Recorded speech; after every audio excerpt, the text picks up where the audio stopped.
পয়গম্বর আরবি সাল্লাল্লাহু আলাইহি ওয়াসাল্লাম বলেন, দুনিয়াতে চলতে গিয়ে তোমরা মাঝে মাঝে কিছু কিছু পরিবেশ এমন পাবে যেই পরিবেশগুলো তোমাদের জন্য জিন্দেগির জন্য বড় কল্যাণকর। সাহাবায়ে কেরাম প্রশ্ন করলেন, ইয়া রাসূলুল্লাহ, হায়াতে জিন্দেগিতে এমন কি সুন্দর উপকারী পরিবেশগুলো?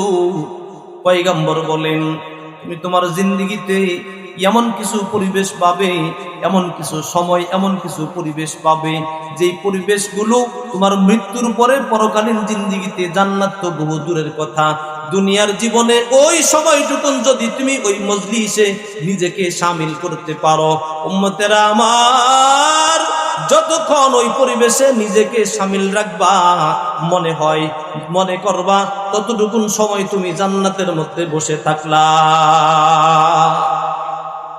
কোথায় বসে থাকলাম? পয়গম্বরের কথা সত্য না মিথ্যা? পয়গম্বর জীবনে কখনো মিথ্যা কথা বলেন নাই। আপনি আমি মুসলমান, আজকে মুসলমানের ঘরে জন্ম নেওয়া সত্ত্বেও বেয়াকুব বেয়াদবের দল এরা নবীর চরিত্র সম্পর্কে কটূক্তি করে। নবীজি সাল্লাল্লাহু আলাইহি ওয়াসাল্লামের চরিত্রের ভিতরে অন্যতম একটা বৈশিষ্ট্য হচ্ছে আমার আপনার নবী মুহাম্মদুর রাসূলুল্লাহ আল আমিন। এই সার্টিফিকেট বেদিনরা দিয়েছিল। কারা দিয়েছে?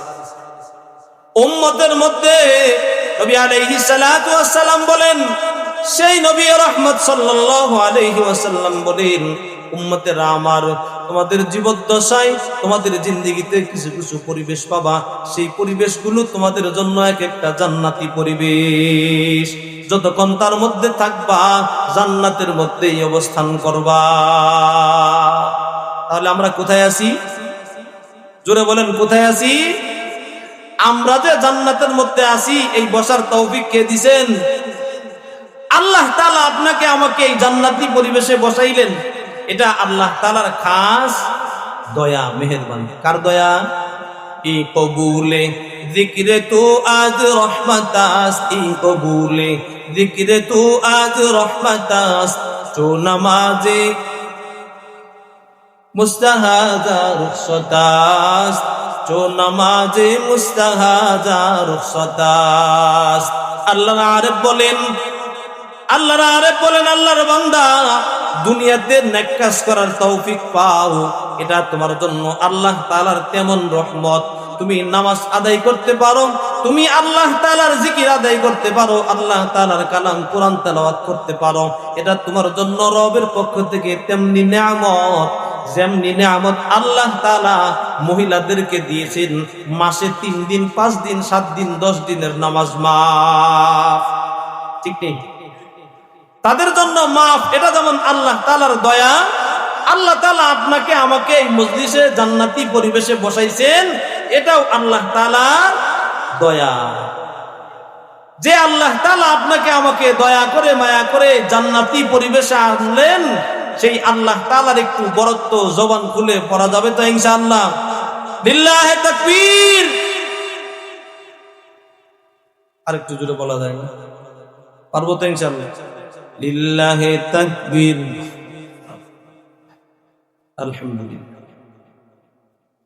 নবীজি সাল্লাল্লাহু আলাইহি ওয়াসাল্লাম বলেন, উম্মতেরা আমার, যখন তোমরা এই জান্নাতি পরিবেশে গমন করো, জান্নাতি পরিবেশে অবস্থান করো, মানুষ যখন কোথাও যখন সফরে যায়, ঐতিহ্যবাহী যদি কোনো জায়গা হয়, সেই জায়গার ঐতিহ্য সম্পন্ন কোনো জিনিস যদি সেইখানে পাওয়া যায়, আমরা সফরে গেলে, ভ্রমণে গেলে, ট্যুরে গেলে ওখান থেকে ওই জিনিস নিয়ে আসি, ঠিক কিনা? কক্সবাজার যখন মানুষ ট্যুরে যায়, ওখান থেকে সমুদ্রের শৈবাল, ঝিনুক, শামুক ইত্যাদি এই জাতীয় অনেক অর্নামেন্টস আমরা সংগ্রহ করি, ঠিক না? কোন মানুষ যদি আমের সিজনে আম্রকাননে যায়, তখন দেখবেন বড় শখ করে ওইখানে টাটকা কিছু আমের গাঁটটি নিয়ে আসে। কোন মানুষ যখন শখ করে বিদেশে যায়, চাকরি শেষে দেশে যখন ফেরত আসে, ওই দেশের কিছু সাদৃশ্যপূর্ণ ঐতিহ্যপূর্ণ কিছু জিনিস দেশে নিয়ে আসে, ঠিক কিনা?